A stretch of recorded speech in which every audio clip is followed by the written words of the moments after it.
is from social media, from Facebook, I believe.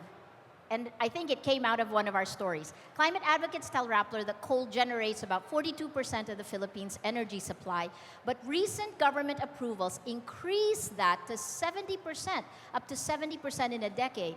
And what's interesting here is that's the opposite of what the government pledged at COP21 in Paris last year. So while we pledged to bring down our greenhouse gases 70%, the other arm of government was actually giving approvals to coal plants that could bring it up 70%. What would you do? What needs to be done to minimize the country's dependence on coal and fossil fuels? What would you do? First of all, siguro, kailangan malaman ng tao because we all want renewable, we don't want coal, but we also want cheap electricity. Let me tell you about the prices. Kasi maraming hindi alam kung magkano yung presyo to generate electricity. Let me start with light diesel. Diesel, 14 pesos. Bunker fuel, 10 pesos. Solar, 9 pesos. Wind, 8 pesos.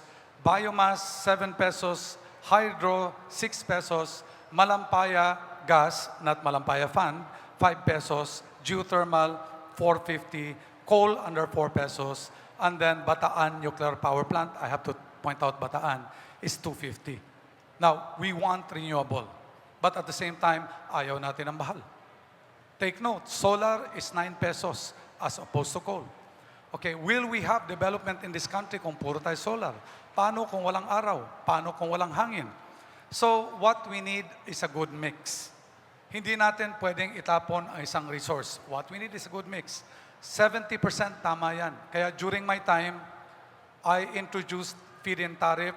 Before I came in, wala kang marinig na wind. Sa Ilocos lang. Ngayon, sa Nabas, sa Petilla, sa Boracay, meron ng wind. Wala kang marinig na solar. Ngayon, kahit saan ka pumunta, nag-aagawan sa solar. Ibig sabihin, ang kailangan lang gawin natin dito is labanan ang 70%. Hindi ibig sabihin, papatayin natin ang mga planta, kung hindi, dagdagan ang renewable to have a good mix.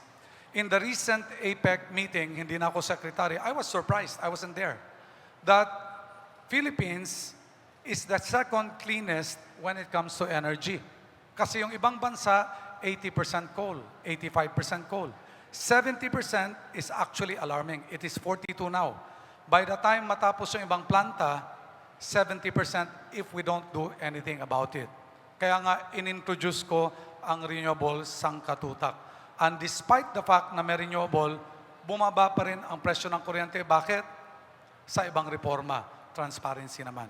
So the trick here again is not to be biased with one resource. The trick here is what is the proper mix? At ang proper mix, hindi pwedeng desisyonan ng isang tao.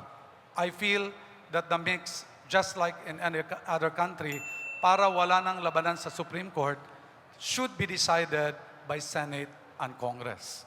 It is something parang, ang coal plant parang misis ko. You cannot live with them totally, you cannot live without them. We simply have to have a good mix.